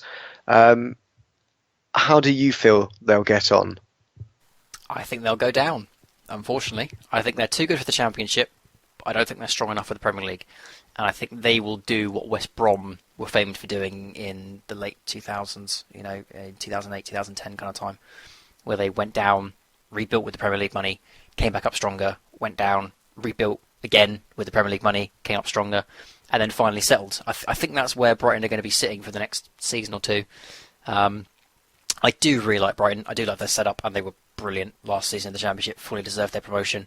Knockaert, I'm sure, will impress over the course of the season. I think Solly March, as long as he stays fit, will be able to show what he's got on a worldwide stage. Izzy Brown, I think, is a very good shout. I don't think they've got a Premier League quality striker in there just yet. Defensively, I don't see a Premier League quality back line. There's still some very old players in there. Players like Lewis Dunk, who I know you pointed out last year, picked up some needless yellow cards. I think he's going to get caught out with that quite a few times this season. So for me, I think Brighton are going to be relegated, unfortunately. But I think, honestly, it'll be good for them because they'll go back down to the Championship with the £100+ million they get from being in the Premier League, and then the parachute payment, and they'll be able to reinvest that in the squad, and they'll come up stronger next year. So, I don't think it's going to be a season of cheer for Brighton. Personally, I'd be quite amazed to see them stay up. But at the same time, I think that's where they are at the moment, and I think it's ultimately going to benefit them in the long run. Yeah, I agree. I was saying towards the end of last season, when it was more or less confirmed that they were going up, that there was a bit of an expectation they'll do something closer to what Burnley did, because they only yo-yoed once when they came up under Sean Dyche, dropped that down, reconsolidated, went again, and popped back up and done what Burnley have done and managed to stay in the division the second time round. I don't think they'll be propping up the division come almost this time next year. But otherwise, I think we're just going to enjoy the ride, to be honest. It's a baptism of fire with Man City coming to the Amex next weekend. And I think we'll go from there, really, for how I feel the season will be. Chris Hughton knows the division well. It's a very pragmatic manager, so hopefully he'll be able to keep this Brighton team in the division. But I think the realistic fans are saying, want to try and get into that 17th position, but an 18th position is more realistic. And on that note, let's move over to Burnley. I think Burnley transfer window, it was interesting, but I think more of the Joe Barton for Furore has taken over their summer more than anything. Another season of mid-table mediocrity for Sean Dyche's men? I think they'll be in and around that, but I said this last year. They have to do better than they did last year. They just can't have another season, surely, of the same style of football they played last year. Now, I lauded them for it last year, and I still would if they did it again this year, because the main thing for Burnley is staying up. But I wonder if the fans will be quite tired of another season like last year, where they only turn up at home, and then when they go away, they are one of the worst teams to watch in terms of enjoyment. Now, I love defensive football, and I could watch them play that style away from home, for another season. But I wonder if the paying customers will get a little bit tired of it if it happens again this year. They have spent relatively big for Burton. For who am I talking about? I'm talking about you. Burnley. There we go. They have spent relatively big for Burnley. Jack Cork, I think, was about £15 million from Swansea. Charlie Taylor came in on a free from Leeds, but there'll be a tribunal to settle how much he costs, and I imagine he'll be quite a few bob, because he's a very good player despite his attitude problems at Leeds. So yeah, I mean, I don't see them going down. I think they'll still have enough about them to grind out the results they need. But I just worry that Burnley fans will look at another season like they had last year and say it's not good enough, Yeah, I've just got a feeling, other than Jack Cork, the rest of the signings were a little underwhelming.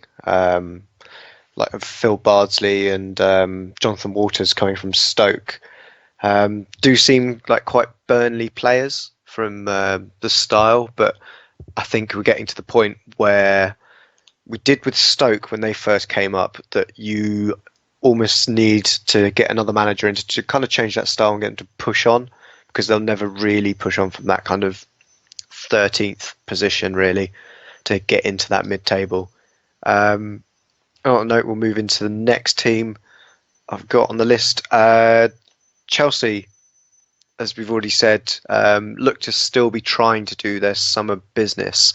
A couple of big names coming in, Morata from Real Madrid, and one of the many Monaco recruits that have come to the Premier League, Bakayoko, the central midfielder, who I would absolutely have done things for him to come to Arsenal this window, but not to be. I don't think they can retain the title. Do you still think that they'll have a good season though, Ross? Yeah, I think their main priority will probably be the Champions League after a year out. I think they're going to want to remind Europe what they're made of. At the moment, I still think that squad's a bit thin. I don't think it's got enough to maintain the Premier League challenge and the Champions League challenge. I think it's one or the other. So it wouldn't shock me to see them finish fifth. I think they'll be in the top four, if I'm honest. But it wouldn't shock me to see them finish fifth. I just don't think there's enough about them at the moment. I mean, that could change wildly before the end of August, especially if Conte is going to go bang on Ibrahimovic. God almighty, his first pod back, there's so many errors in this pod, it's awful. With Conte going and banging on Abramovich's door, I imagine, by the end of the window, I think they'll probably bring in a few extra faces, which they're desperately in need of, but I just don't see it at the moment. I don't think they've got enough about them to challenge for the title at the moment. I think that's probably going to go to Man City. Yeah, I think it's going to be difficult to see who we can shoehorn into the top four, because there is, much like last season, at least 5 or 6 names that are in contention for a position there. A team that could be a dark horse of that kind of 7th is, and I've got to get the right brother, Frank de Boer's Crystal Palace Revolution. How do you feel that Brighton's rivals, we've got that weird M23 derby back, how do you feel that that's going to go down this year?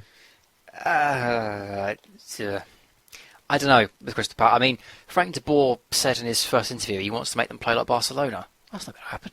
It's just not. So I wonder if there's going to be a style of football implemented at Crystal Palace that's not going to be conducive to their position in the league. I wonder if that's going to come back to bite them. We'll just have to wait and see. We'll have to wait and see how they do in the first 10 games or so, what kind of style they do actually implement and how it works in the Premier League. But he seems to be looking for free-flowing football, and I'm not sure you can get that out of the current crop at Crystal Palace. So, I don't know. I don't know with Crystal Palace. I don't see them challenging for Europe. I don't think they're going to be that good this year. I see them being in that clutch of mid-table sides around 10, 11, 12th. But at the same time, I don't think they'll be in relegation trouble either. Not like they were at times last year. So they will be an interesting project, especially, like I say, if De Boer is after some tiki-taka football from Crystal Palace, I think there'll be an interesting project to see develop. But I don't see that coming off this year, at least. Yeah, I think they're a team that I'll keep an eye on, because they could be playing some very, very silky football if Frank de Boer can get his message across quickly. I should say, Ruben Loftus-Cheek, brilliant player for Crystal Palace, and I think he'll have a big breakout season for them. I think he's going to be a player that De Boer will really enjoy working with and bring something extra out of. Yeah, absolutely. Let's move on to a team who arguably has had one of the best transfer windows, with even more transfers pending at this moment of recording, but a fan base I have managed to rile over the summer. High five. Ronald Koeman's Everton.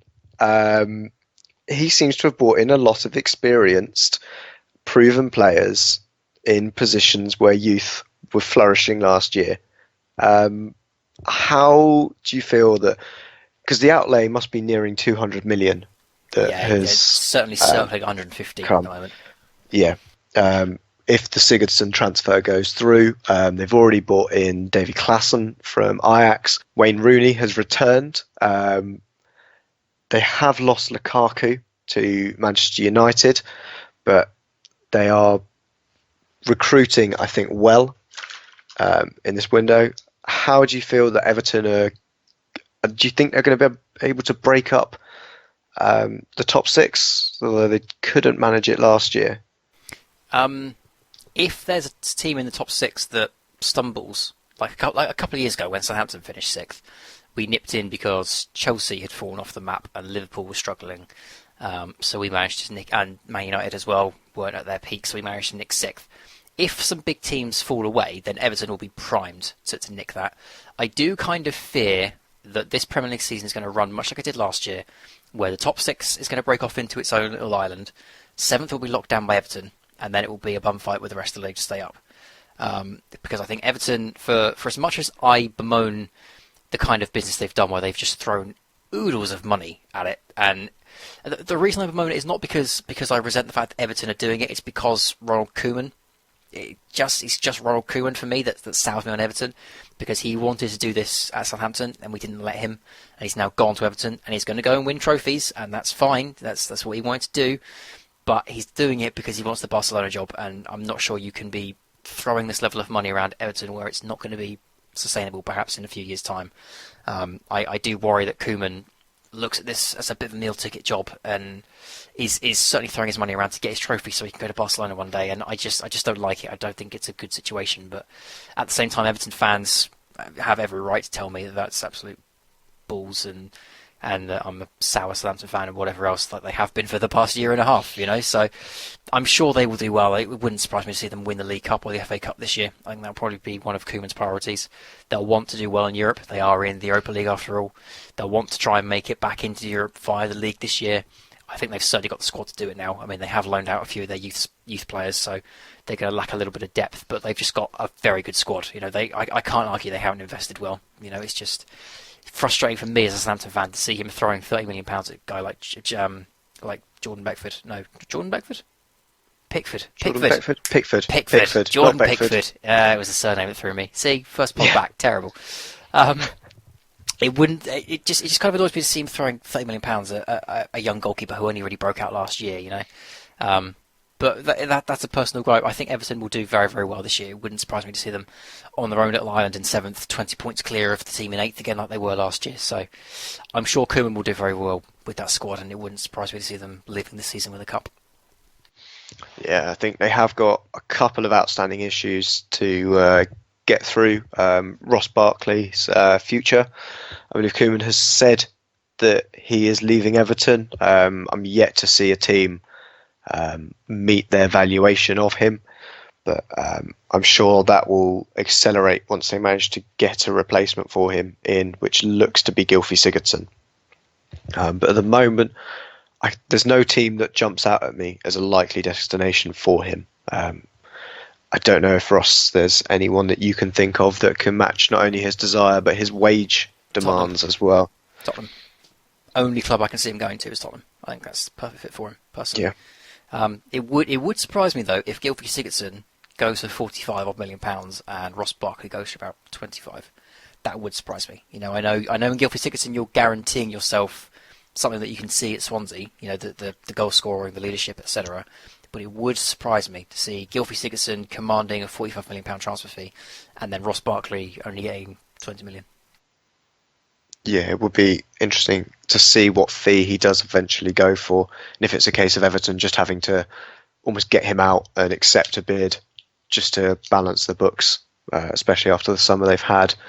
But on to another one of the newcomers, first time top division and the Premier League, Huddersfield Town.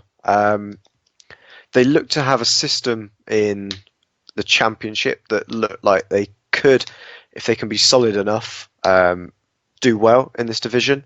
But I think ultimately with their counter-attacking style might see them propping up the division come the end of it. They've had an interesting summer. I think there's some interesting signings that have come in. Tom Ince, I believe, has come to Huddersfield. Yeah. There's been so many transfers flying around, so if you get players in the wrong place. And they have just bought a striker from France that Chris rated very highly. Again, his name escapes. It's not that one, it's the other one, is the one I'm thinking of. It's Deportes. Deportois. Who knows? We'll find out when the commentary starts in a week's time, won't we? Yes, and Chris will hopefully correct us on our French pronunciations. He is a player that interests me a lot. They did also break their record fee a number of times, but especially to sign Mui permanently, which I think was almost a necessity for them, irrespective of what their other summer plans were.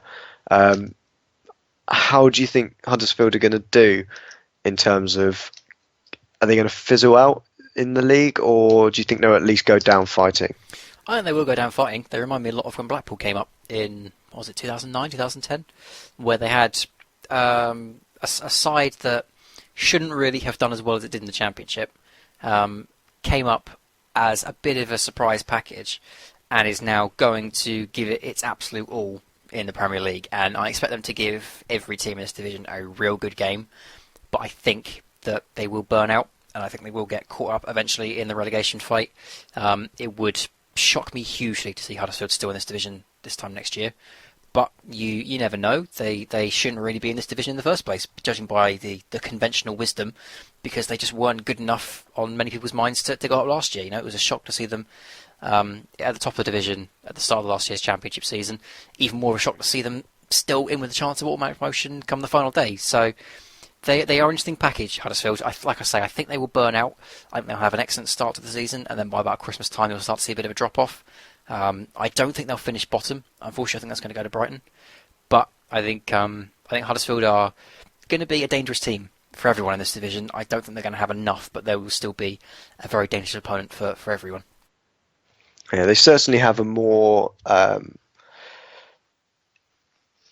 slightly easier entrance to the Premier League season. They don't see many of the big teams that early on, so it is a case of them trying to get points on the board very early. Hopefully that will help them out in terms of the fact that we may see them burn out towards the end of the season. If they can get enough points early, that might be enough for them. But let's move on to a club that yo-yos within its own division. Are they going to be champions this year after staving off relegation? Leicester City, under Craig Shakespeare, and Michael Appleton has come in as assistant manager. How do we feel Leicester City are going to get on? Are we looking mid-table for them? Yeah, I think they'll be in that clutch of teams that will be 8th, 9th, 10th, 11th, 12th, that kind of range. I certainly think they'll do better than last year. You know, they can't do much worse than they did certainly at the start of last season. I think Craig Shakespeare is, despite some of the concerns we had when he first took over and the way he managed to get the job, I think he's a very good manager, and he's certainly proved that last year. Even if he's not, maybe I need to backtrack. Maybe he's not a very good manager, but he certainly knows how to bring the best out of that side. You know, he's got a very simple system. He knows how to bring the best out of Jamie Vardy, for example. Question still whether or not Morris is going to stay or go. But, I mean, players like Iheanacho now at Leicester, I think that's an excellent signing for them. And he'll fit right in with their style of play. So I don't worry for them. I think they'll be in and around the mid-table mark. But don't expect them to be champions, would be my prediction. I think that's probably the most solid prediction we can make all season. So watch it come and bite us on the backside when we crown Leicester City champions of England again. Next team we'll move on to, a team forever hoping to get the title, but I think ultimately won't. Liverpool made some interesting signings. I think the big one was Mo Salah coming back to the Premier League via Roma. I think, again, they've got a very tight squad. One thing that's always interested me about Liverpool, especially for the last two windows, is Jurgen Klopp moaning that he hasn't got the squad depth and he needs quantity rather than quality, has gone and spent almost all his budget on one player. Again, how do you think they're going to be able to cope? Because they have got European fixtures to contend with this year as well. Are they the team that Everton could be snapping on the heels of for you?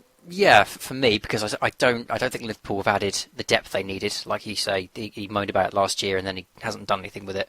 I think their summer has been more defined by the players they didn't get because they played very fast and loose with their ethics this summer. The Virgil van Dijk situation, the Naby Keita situation from Red Bull Leipzig. I mean, they were in real danger of having a transfer embargo placed on them, like Atletico Madrid have this window.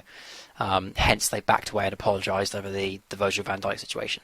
So I think their summer has not been what they expected. I think Klopp will be looking for at least one more body before the end of the window. Whether or not he's going to get it, I don't know. I imagine they'll try for Naby Keita at least once more before the end of the window. Probably for Virgil as well. But he said in an interview, I think it was this week, that they can win the league because they had bad luck last year. It's not bad luck. They just didn't have the players for it and the defence for it. You know, it's just that they play such a heavy metal style of football that they are a glass cannon, and they haven't done enough again this year to correct the back line. So I think they'll be entertaining to watch again. They have been since the first day Klopp walked in there, but I don't think they're going to be champions. It would stun me to see Liverpool go and win the title, especially considering they're going to be even more thinly spread across European football as well. So, I mean, they're good value for money, but I don't see them as genuine contenders for the Premier League. And if they don't add a few more players into their squad depth, or the youth players they fill in those gaps with aren't up to scratch, then I think they're going to be one of those teams that clubs like Everton are going to be eyeing. Yeah, I think with just the final points on Liverpool, they have been slightly unlucky at the beginning of this season, before it's even kicked off, with Adam Lallana picking up what looks to be a dodgy injury that will keep him out probably until 2018. And Daniel Sturridge managing to not only score a goal in pre-season, then to subsequently injure himself while scoring said goal. It's just a very Daniel Sturridge thing to happen. We could also potentially see from the Neymar fallout, Philippe Coutinho make his way to Barcelona. I'm not sure how they'll be able to cope with that, because he is a very, very, very good player for them. But I think on that we'll see for huge transfer fees. Let's quickly skip to Manchester City. They have brought in a lot of players, a lot of expensive players, and a brand new goalkeeper who appears to be slightly less headless than Claudio Bravo. I assume you've got them as favourites for the title under Pep Guardiola in his second season. So how are you looking forward to seeing them play? I'm not. The reason I've got them as favourites is begrudgingly again because I don't enjoy Pep's style of football, and I'm going to go through this again like I did all season last year. I like Pep. I like the fact he's a winner. He builds very good teams, etc. I just don't enjoy his style of football, and that's fine. That's not a problem. But I just don't enjoy it. I don't think it's a fun way to watch football. I think this year, though, he's got a better squad assembled. Walker and Mendy in the back line, I think, are two excellent wing backs to help him play his style. I think there's still a problem at centre back because John Stones I like, but there's a lot of pressure on him, and I don't think Mangala is the man to help him out in midfield. I don't think Otamendi is either. Kompany, I mean, he's a very good player, but you just don't know about his fitness. So I think they've still got an issue with a centre back pair for John Stones. But midfield now, I mean, the midfield they've got is probably the best in the division. Let's not kid ourselves. Sterling, Gundogan, De Bruyne. I know Nasri was kind of out in the cold, but he had a very good season last year out on loan. Sane, Bernardo Silva is absolutely spectacular. David Silva, Fernandinho, Patrick Roberts, who could finally get his break in the first team. Zinchenko came back off of a loan, and he looks very good. Yaya Toure, Fabian Delph. It's just a staggeringly good midfield, and they're so top-heavy, especially with Aguero and Gabriel Jesus up front. I have the sinking feeling that this year we're going to see a Pep Guardiola side that may not play the same brilliant, dazzling football we played at Barcelona, and may end up doing what they did at the tail end of last season, where they came out and did counter-attacking football for the first half, got the lead, and then started playing it around in the midfield and keeping the ball and playing the quote-unquote Pep way. I think you're going to see that with a bit more flair this year. I think the quality they've added up front, and certainly the strength and depth they've now got in the back, especially at the wing-backs, I think is going to push them over the line. It's going to depress me hugely because, like I say, the style of football just doesn't sit well with me. But then again, I don't need to watch them every week, so I'll just go and find someone else to watch. So I think it'll probably be Man City's year. It's not going to be fun for me, but if you're a Man City fan, then I'll be fascinated to hear your views on it, because there were quite a few fans last year that agreed with me that the style of football wasn't the most exhilarating. So it's a question of whether or not you want your teams to entertain you, or whether or not you want them to win cups. You know, it's the same debate we had last year with Claude Puel, and we know what our decision was, but Pep's not going anywhere. You know, let's not kid ourselves. He's going to stick it out and try and make sure this team works in the way he wants it to, and I think this year he's got a much better chance of it than he did last year. Absolutely. I'm talking about big spending men in Manchester. Let's go to Manchester United, who for a bit had one of the biggest fees in world football when they paid £75 million for Romelu Lukaku from Everton, to replace the whole of Zlatan, who unfortunately due to his injury has, I believe, not signed for a new club yet, but still buzzing around as a free agent. Man United also managed to bring in Victor Lindelof. I believe they want another signing as well. I can't think of the third person they've brought in. Well, Matic is in. Off the top of it. And that's the one. It's Ivan Perisic they're after from Inter Milan if they can agree a fee. Yes, absolutely. That was the big saga. The other one was potentially Serge Aurier at right back, as that is a little bit of a gap for them. Although they've got Valencia playing well there. He can be a little hot-headed and is on the wrong side of 30. Jose knows how to build a defence. Defences win titles. Manchester City currently haven't built a defence. Is this going to be a straight shootout for the two Manchester clubs for who takes the title? Maybe. I think a lot will depend on whether Lukaku can step into Ibrahimovic's shoes, and I can hear Chris laughing from here, but I think Lukaku is...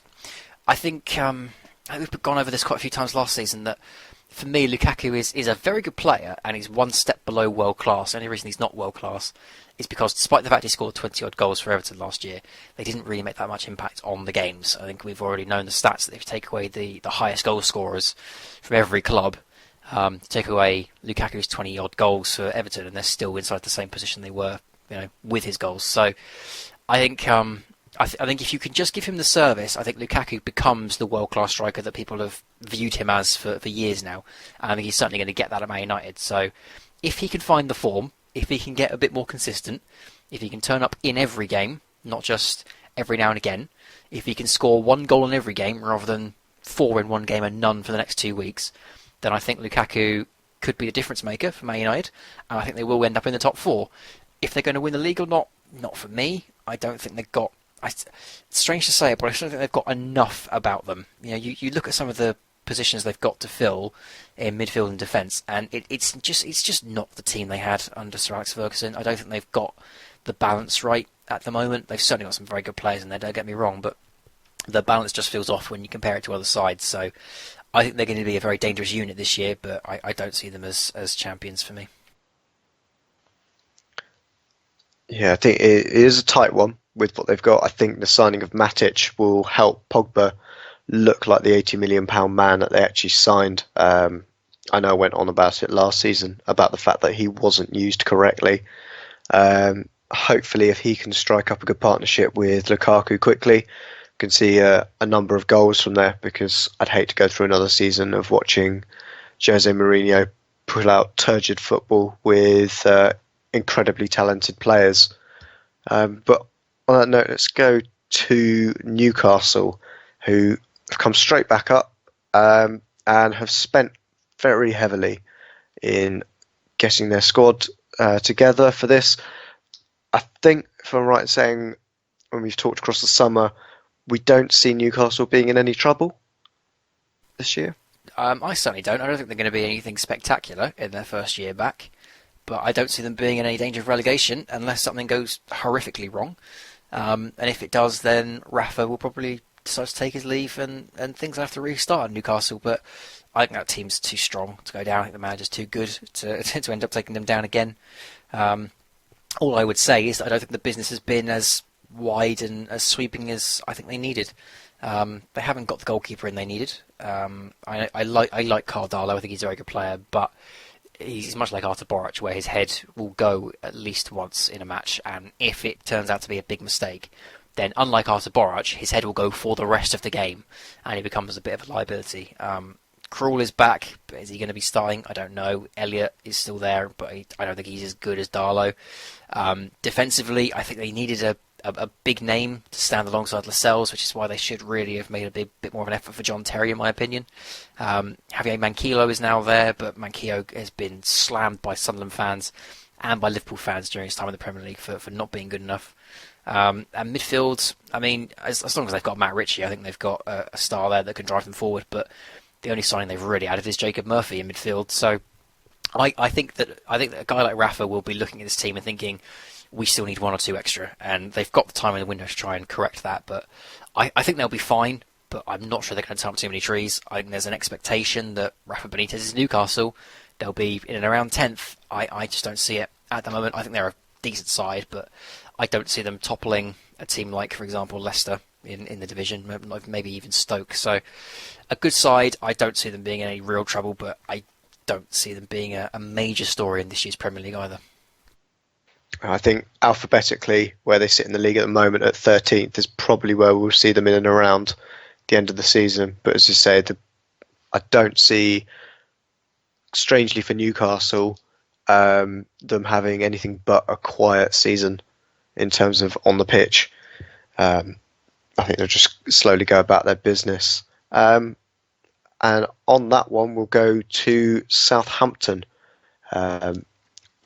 Team got a brand new manager in. What are your thoughts, and how are you feeling about Southampton this season? I don't know, is the honest answer. I don't judge teams on pre-seasons, because pre-season is just about fitness, but certainly it's not been the best pre-season we've ever had.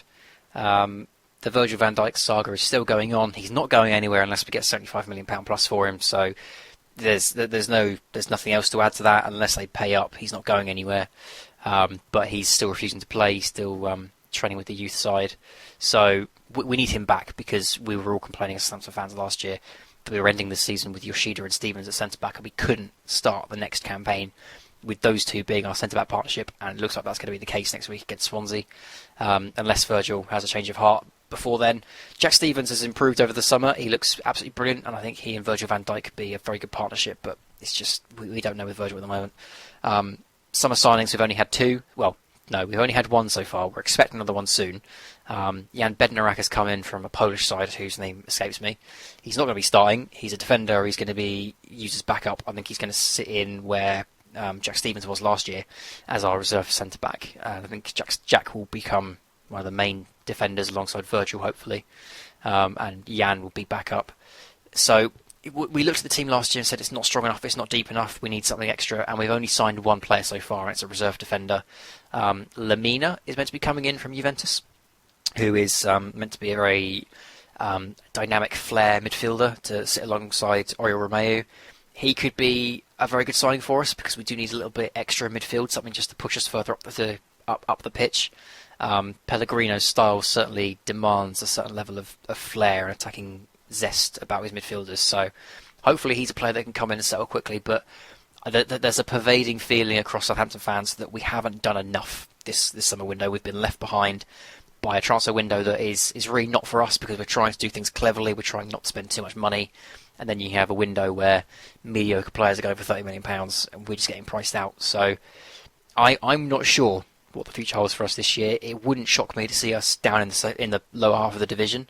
I don't think we're strong enough to challenge for Europe at the moment. I think we need to have something special coming from Pellegrino if we're going to be pushing for Europe. So I don't think we're in any trouble of going down. I think we're still too good for that. But there is a sense that we have been left behind by a very fast-paced, money-heavy transfer window, and we haven't done the kind of business we're going to need. So, one injury up front to Gabbiadini, and then we're relying on Charlie Austin, who hasn't got the best injury record, or vice versa. One injury at centre-back, and suddenly we're in the same situation we were last year. It feels like lessons haven't been learned, but we'll have to see how Pellegrino does. He could be like Mauricio Pochettino, which is certainly the hope of Les Reed and the board, that he'll be able to bring out a new dimension to us and make us better than some of our parts. But at the moment, I feel a certain level of trepidation for Southampton this year. I don't think we're in trouble of going down, but at the same time, we're a forward-thinking club. We want to be, not just in Europe, we want to be in the Champions League. We want to be winning the league inside 10 years. So I think at the moment we're in a bit of a state of flux that we need some fresh investment, and we just don't have it at the moment. Stoke City. I think they had an interesting season last year. I've got a feeling that Mark Hughes is coming to the end of his time at Stoke. The summer signings have been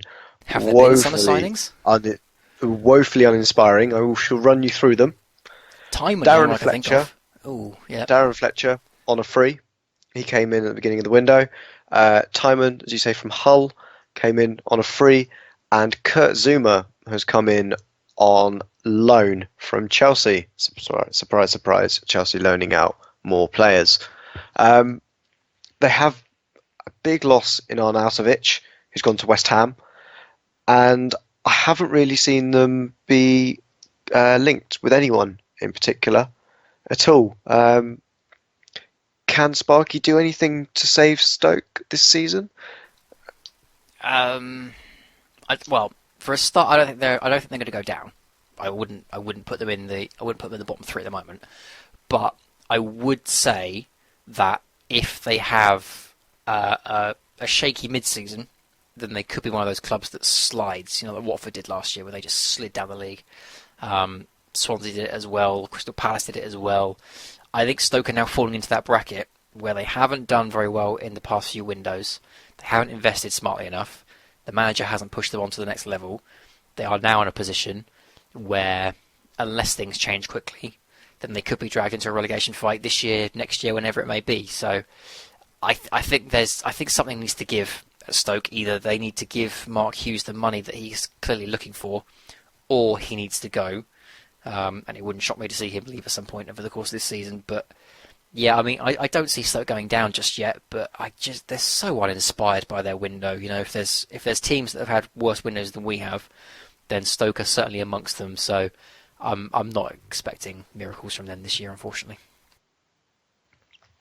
No, I'm looking kind of worried for Stoke City this season. Team that managed to cling on by the skin of their teeth in the division, Swansea City. I think they've made some interesting acquisitions this season, or this window. Gylfi Sigurdsson could still be on his way out of the door. How they replace him, I think, will be key to their survival. Tammy Abraham being a big one coming in. How do you feel about Swansea? I think they're another contender for that mess down the bottom of the division. Yeah, unfortunately I do as well. I suspect there is going to be at least two teams worse than them in Huddersfield and Brighton. But I'm struggling to think of a third one off the top of my head, and I'm just looking through the table now. I'm not seeing one that immediately jumps out at me and says you're going to be in worse trouble than Swansea. They didn't survive comfortably last season. I don't think they've done the kind of business that they needed to do. Certainly they've brought in a few players that are clever additions, but I think they needed at least two or three more. So I do worry for them. I hope they can stay up, because I think the manager in Paul Clement can build something quite enterprising at Swansea. But it's again you've got to see how they start. It's all going to depend on the first 10 games, as it always does in a season. But I think for me, Swansea are one of those sides that need to start quickly, to get the points on the board, to show themselves that what they can do and how they can do it, and then maybe they can stay up. But for me, I look across the table, and the three weakest teams that I can see are Brighton, Huddersfield and Swansea. So, difficult. Agreed on that point. I think they are very much in trouble, and probably one of the favourites of the existing teams in the league to go down. Another team that, irrespective of their record at home or their new home ground, I think will be safe, Tottenham Hotspur, going for a full season at Wembley. Haven't made any signings. This could be the start of the stadium move coming to have its issues with Mauricio Pochettino and what he can do with this team. The main player that they've lost is Kyle Walker, off to Man City. They've got Kieran Trippier to come in and fill that gap. However, he has just been injured in pre-season. Do we think Spurs are going to push on from this, or do you think they're going to have a bit of a European adventure? I think they're going to have to.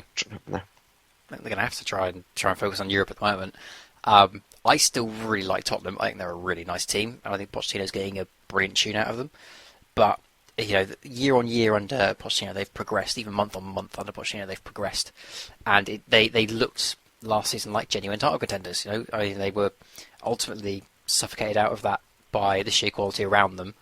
But they looked like a team that, if everything stayed the same around them, if they could keep the investment flowing, then they could develop into genuine title contenders. Unfortunately, they've now got the stadium move, which has thrown that all into the wind. So I don't see them being title contenders this year, as good as they are. I think they'll be looking mainly at the fourth position in the league, but I think they'll also be looking for big paydays in Europe. I think they'll be looking to cement themselves as a European power, so they can still attract the players when they become available, despite the fact they may not have the finances. So it's going to be a very difficult year for Tottenham, prioritising the competitions and trying to get back into the top four. But I still really like them. I think they're a very, very good side. So I'm never going to bet against them, but they're certainly not going to be title contenders for my money. Yeah, I'm not sure how the stadium move will affect them. I think that's another thing that will come out of it. They do start the season with an away fixture at Newcastle, so it'll be interesting how they can cope when it does when they do have a game at home. I think we'll move on to the last three teams, all the W's. We'll start first with Watford. I think the big thing here is Marco Silva coming in, and one of my favourite players in the Championship also joining their ranks in Will Hughes. Do you think that Marco Silva's got enough in there to build this defence to keep them in the division again? Yeah, based on, I'll not say how well they did last year, but based on how they did last year, and based on Marco Silva and what we know of him and what I've researched of him in his time at former clubs, I think he's got a decent setup for what he wants to do. The real question though is he going to be there long term? Is he going to have the security in his job? Because we know that the Watford bosses, they do like to chop and change if they don't end up in the European places. They have a grand vision for what they want Watford to be, and any manager that can't achieve it is normally gone. So I think Silva can keep them up quite comfortably. I think he'll make them a much more dangerous threat than they were last season, especially in the end of the last campaign. But at the same time, I don't see them turning up too many trees. I don't see them being an outside shout for Europe.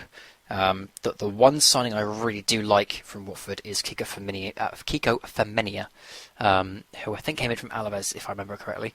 I think he's a very, very good player. I think he's one that, if you have him in your fantasy football team, I think he's going to be quite a sneaky addition. I think he's a player that can secure you a few points over the course of the season. So watch him absolutely stink up the joint this year, but I think he's probably one of the better sly signings of the transfer window this year. Yeah, I'd also add Nathaniel Chavela coming in permanent from Chelsea. I think from what he was doing across the summer in I've got to remember which age category fits into now. It's the under 20. It's the under 21 championship, I believe he was playing in.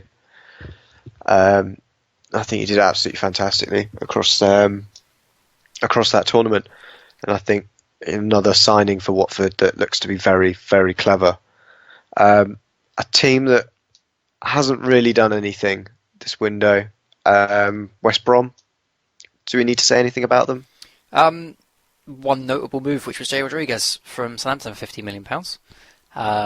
I hope he does well. I love Jay Rodriguez. Everyone at Southampton loves Jay Rodriguez. It's absolutely gutting that we had to lose him, but he needed the games, and since his knee injuries, he's just not been the same player. So I'm hopeful that Tony Pulis can get a tune out of him, and he can be the 15-goal-a-year striker that he was in that breakout season with Pochettino. But aside from that, I'm not sure they've really done any business. And I mean, it's not that they didn't need it, but I suspect they're one of the victims of this ridiculous transfer window we've been in, where everyone now costs £50 million and they just can't compete. So I think Jay Rodriguez 15 million is good business, but I think that's probably the sum total of their budget, really.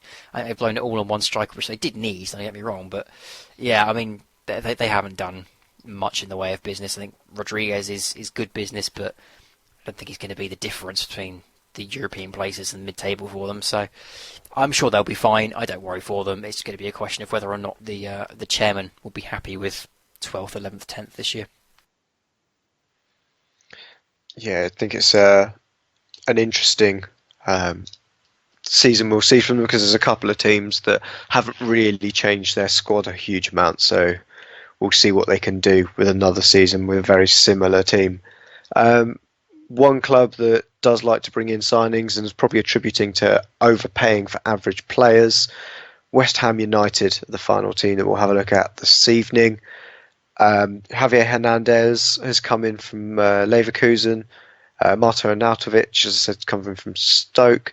And Joe Hart is between the sticks for them on loan, as well as Pablo Zabaleta coming in from Manchester City.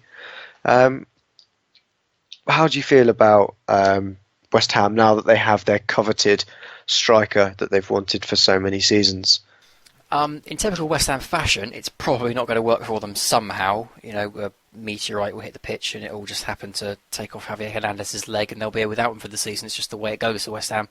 I mean, they like to cloak themselves in big-name signings. And, you know, someone like Joe Hart, Andy Carroll, for example, a few seasons back, they're big names to make you think, wow, West Ham are going to be big players. And then somehow it never comes off for them. So this year, I mean, they can't be as bad this year as they were last year at home. It just can't happen again, surely, especially with some of the quality of the players they've brought in.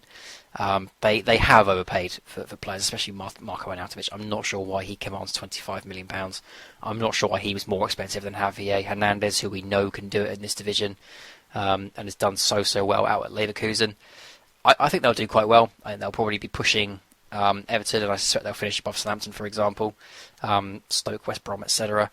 But I don't know. I'm not seeing European football in their future this year. But they are they are a club that like to think they're bigger than they are, unfortunately, especially with the chairman and the media that they have. So expectations will be high, especially internally. Whether or not they can match that, I think, is a different question entirely. Yeah, some interesting outgoings as well from the club. I think Harvard Norvite going out to Hoffenheim is an interesting move. But the more intriguing one, I think, would be Reece Oxford. I think he was pushing first team place, couldn't find his opportunity, and he's now gone off to that German club, Borussia Mönchengladbach, on loan. So a couple of English players, young English players, that are now looking to get playing time out on the continent, something that I think we've been saying for years. We've also seen one of the Willock brothers go from Arsenal to sign a 5-year deal at Benfica this window, and we've seen the likes of the Chelsea youngsters over at Vitesse Arnhem. So this could be something that we're starting to see that could benefit the national team. Is there anything you want to add to the youth that seem to be going abroad in order to get time? Other than it's a very good move, you know, we need to see more players getting game time, and if they're not going to get into the Premier League, which is now just becoming so money heavy and money driven that, you know, the young players aren't getting the opportunities they need to start looking abroad if the Championship and League One isn't an option for them. So I'm all for it. You know, as long as they get the game time they need out there, then it can only help them, can't it? Absolutely.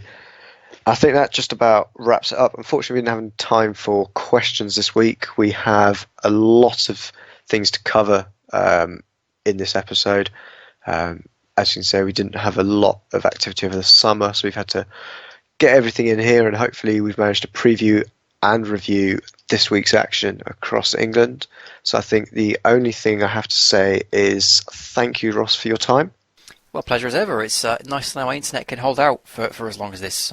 My new digs are not renowned for strong internet connections, so it's been a pleasure to be able to sit here for 2 hours. It's been a pleasure as always to sit and host alongside you, Ross, and to say to everyone at home, just keep your glasses strong and your beards trendy. Is that I the don't one? know. It's been months, hasn't It's it? close. I want to say eyebrows, and I don't know why. Go with it. But, Set a new precedent. Yeah, so keep your beard strong and your eyebrows trendy. Top job. And we've been the Football Hipsters, and we will see you next week for more English breakfast action.